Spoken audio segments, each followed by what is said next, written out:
Greetings, assassins. My name is Simon. I'm Associate Game Director on Assassin's Creed Shadows, and today we're going to go through a comparative gameplay walkthrough showcasing both stealth and combat for our two protagonists. You ready? Set? Parkour down. We start off playing as Naoe as she approaches Nijo Castle in the city of Kyoto. We're also playing in the new immersive mode, which means everyone in Japan is speaking their own native language, but everything is subtitled. Give that mode a try, it's pretty cool. Like any castles in the game, this place is full of gear and resources ripe for the taking, and we are free to go about it any way we choose. And so we choose to eliminate this poor Ashigaru soldier. Don't worry, he's with the bad guys. Okay, let's observe our surroundings and get our bearings. We've got one Ashigaru working the haystack, another on patrol back there, and we've got a samurai daisho right here, which could be a challenge. And there's the alarm bell, which, trust me, if you pride yourself as being a stealth player, you don't want anyone to ring that bell. Although we're safe right now using the rooftops, Nijo Castle is fairly flat compared to most other castles. If things go awry and we have to disappear in a hurry, it's going to be harder here because the roofs are just not that high. So we are going to take our time.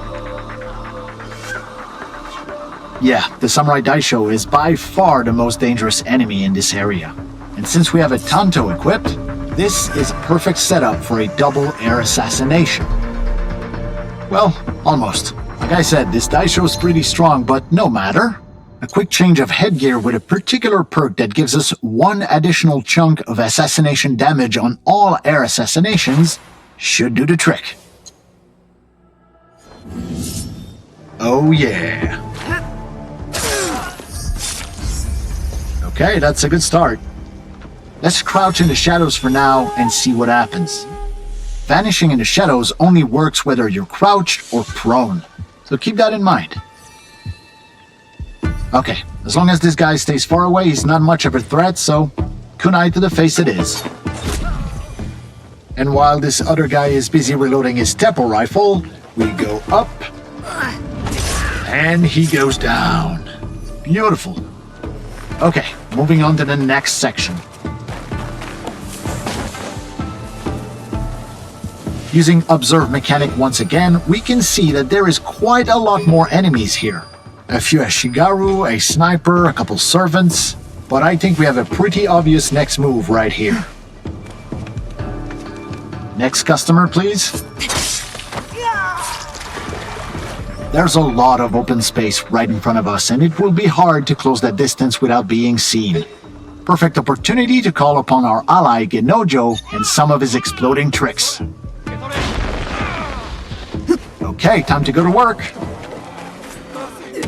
Tanto and Hidden Blade combo, baby. Oh, looks like we spooked the servant here. Now, these guys won't really fight back, but if they spot you, they will try and find some reinforcement and bring them back to the area they saw you in. But since we have no intention of staying here, this guy is not an immediate threat. So let's just use Eagle Vision and scout the house ahead. Orange are servant and red means military archetypes. Let's make the most out of the shadows here and go around the problem rather than through it. We're probably bypassing a whole lot of loot opportunities right now, but it's the Samurai Daisho we're after, and so it's the Samurai Daisho we're gonna get. Wait, is this guy gonna... No. Okay, we're good. Now, about that Samurai Daisho. Let's use a high-risk tactic here. We're gonna whistle him over to attract him to this shoji door, and using the katana, this is guaranteed to get attention from the outside, so let's disappear out of view and see if anyone shows up. Never stood a chance. Come on, it's cool to be a shinobi. Alright, quick use of the grappling hook to get back to the rooftops. Oh, somebody saw us. Down, boy. And with two sections of Nijo Castle cleared for now, let's make our way towards the Tenshu, which, if you don't know, Tenshus are the biggest, tallest, most impressive structure in any Japanese castle. Word of caution though, the area at the base of any Tenshu is generally very well guarded. This is where the good stuff is. But Simon, I hear some of you say, we know already about Naoe's cool shinobi assassin moves. What we want to know is what, if anything, does Yasuke bring to the stealth experience? Fair enough, let's take a look at Yasuke.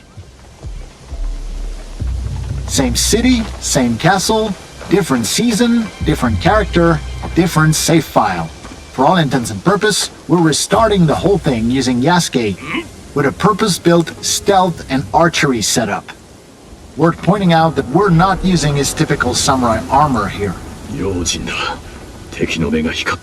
Clearly not as nimble as Naoe, Yasuke still has a pretty respectable amount of traversal skills as long as we read the world differently than we do when we play Naoe. And aiming at his Ashigaru soldier with predictive damage, we can see that he's gonna survive this shot although his armor is gonna break. Switching to silent arrows bypasses armor and guarantees the kill. You never saw it coming. Yasuke can generate a lot of sound while moving through the environment, so choosing where, and more importantly, when to drop is gonna be crucial as we make our way through Nijo's courtyard. Taking a calculated risk here. Okay, we're good. Yasuke not having a hidden blade means that his types of kills are badass and very noisy, so you want to space them out as well to avoid unwanted attention. Here is the first Samurai Daisho in this Yasuke stealth run. And I think he just noticed his buddy is missing a head. Welcome to the club.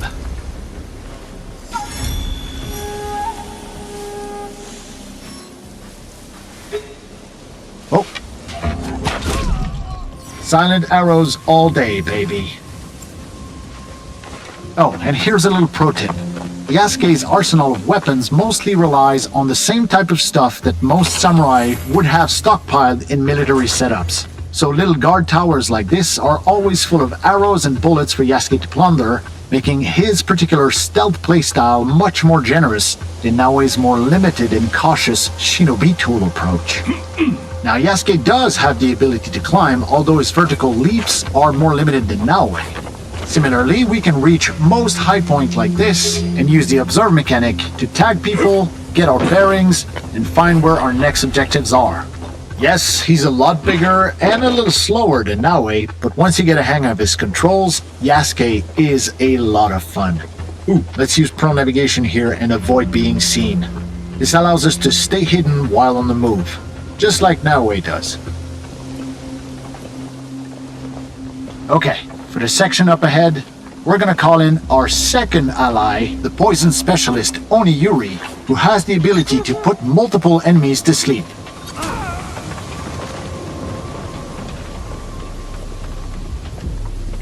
Yeah, no poison for you. Courtyard clear. Time to move into the house. Little fun fact about Oniyuri's poison clouds, they will affect any other enemy who investigate those bodies and will also make them fall asleep. And since Yasuke does not have eagle vision, whistling in a door frame is a sure way to get the attention of whoever might be lurking behind a door and get the drop on them. Hi. We previously saw with Naoe that this house during winter is full of people, but here in summer during broad daylight, there was only one samurai guarding a tapestry, which will look infinitely better in our own hideout. Your move, buddy. Yeah, that's a good move. Okay, moving on to the next section here. Hold on, we're gonna get some elevation first and get our bearings. Let's use this crate here. And let's get a feel for the neighborhood. Let's take down the alarm bell just to be safe. Because I can't shake the feeling that stealth with Yasuke might be coming to a close here. Okay, we have their attention now. Now, we're not wearing the most efficient armor for an open fight, so we're gonna switch the Yumibo for the Kanabo. That gives us a much better insurance policy in an open fight like this.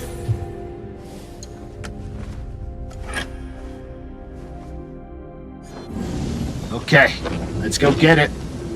Oh yeah, you're up.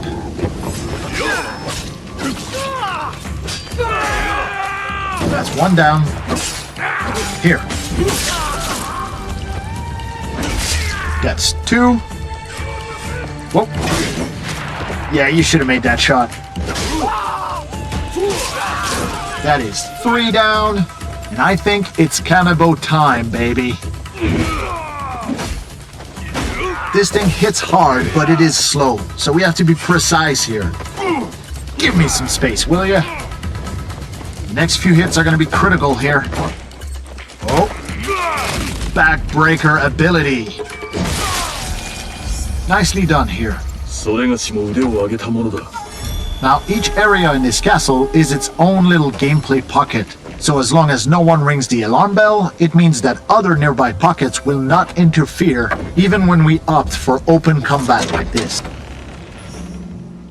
Time to switch back over to Naoe and see what a more aggressive open combat playstyle looks like with her.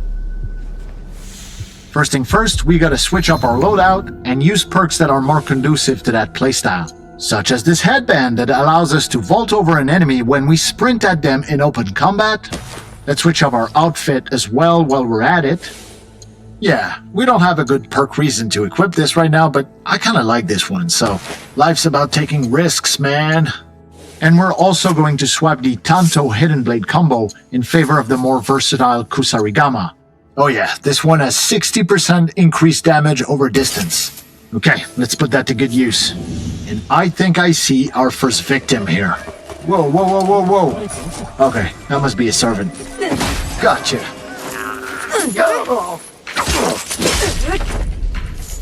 One more for good luck. Ah, where did that servant go?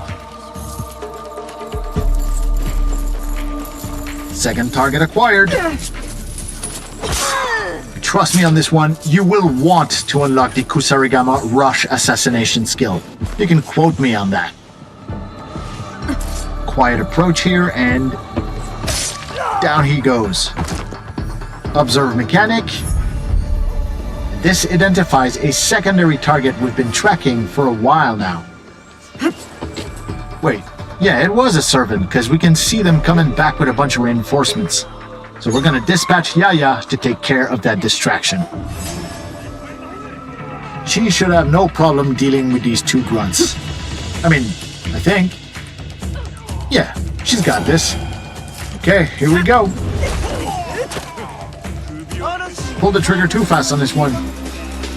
Deflect plus manual vault over, but with this headband perk we got on, we just have to sprint at the enemy, and it auto vaults over. Nice little perk. Whoops, sorry about the barrels. Ow! Hup. Yo, I'm over here. And catch. Okay then, have some of this.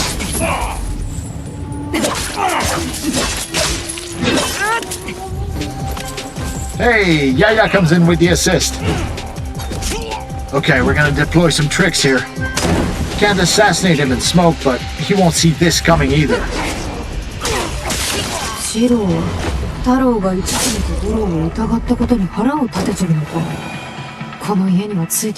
Yeah, you tell me. Don't worry, it'll all make sense once you get your hands on the game. For now, let's take a look at the very top of this Tenchu, where this white dot represents the unique Samurai Daisho chest from this castle. Using the grappling hook, it's pretty easy to hook up on those large overhangs and make climbing the exterior of a Tenchu pretty much a breeze for Naoe. That being said, we're bypassing quite a few loot opportunities right now. There is more than 30 unique castles in the game, and each of them comes with their own Daisho chest, which only unlocks once you deal with all the Samurai Daishos stationed within that castle. We're not talking about random loot drops either. Every single daisho chest contains bespoke, handcrafted, legendary gear, either for Naoe or Yasuke, all of it some of the best loot you'll find anywhere in Assassin's Creed Shadows. Let's have a look at the beautiful skyline of Kyoto on a brisk winter morning.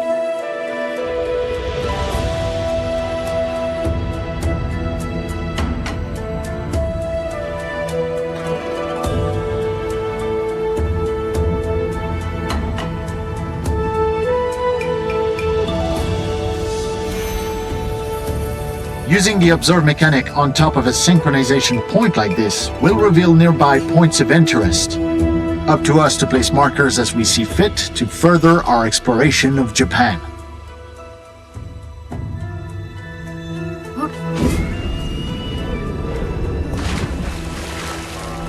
Okay, so we've seen both Naoe and Yasuke's stealthier sides, and we've seen what aggression looks like for Naoe.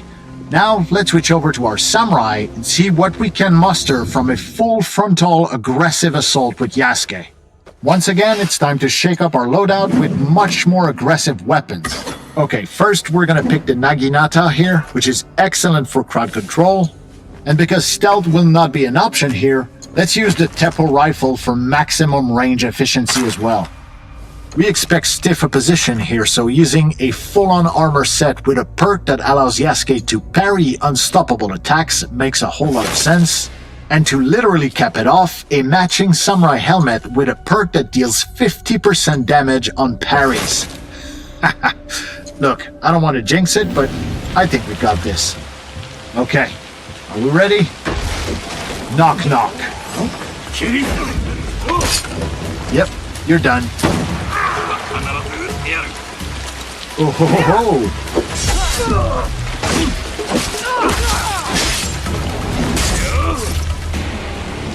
Alright, who's next? Okay, I think we're just gonna beeline straight to our target here. Oh, sniper on the right. Calling in Yagoro. He'll take care of that sniper while we are running straight into the dragon's mouth. This is gonna be good. Hello, Takahashi Shiro. We've been looking for you. Come on, what you got, big man? Right, we can parry these. There you go. No, you don't.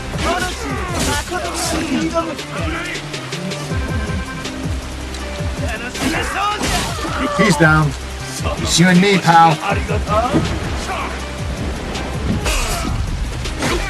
Armor break. So now that he has no armor, we're chipping away at his health. And here we go. シロは太郎が生き姫と五郎を疑ったように腹を立てておるのか。頭がついているかな。Yeah, I know. People will just have to untangle that mess for themselves. Okay, not bad. Here's to a job well done. 2 daishos dead and 1 secondary target off the board. Now, we've seen Naoe climb the exterior of a Tenshu with ease and agility, but when it comes to Yasuke, sometimes it can be easier to just take the stairs and climb all the way up. You'll find plenty of loot, the occasional straggler, and most awesome of all, you'll be able to enjoy our fantastic sound design. Just listen to that rain.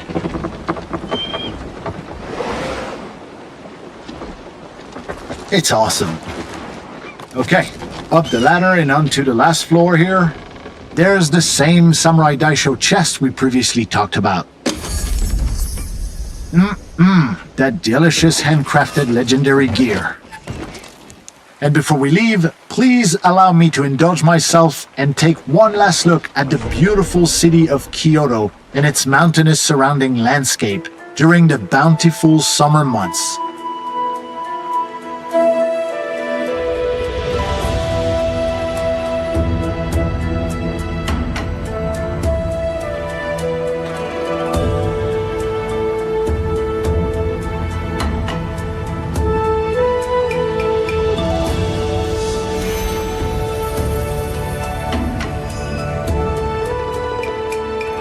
this concludes our comparative gameplay walkthrough for stealth and combat between Yasuke and Naoe.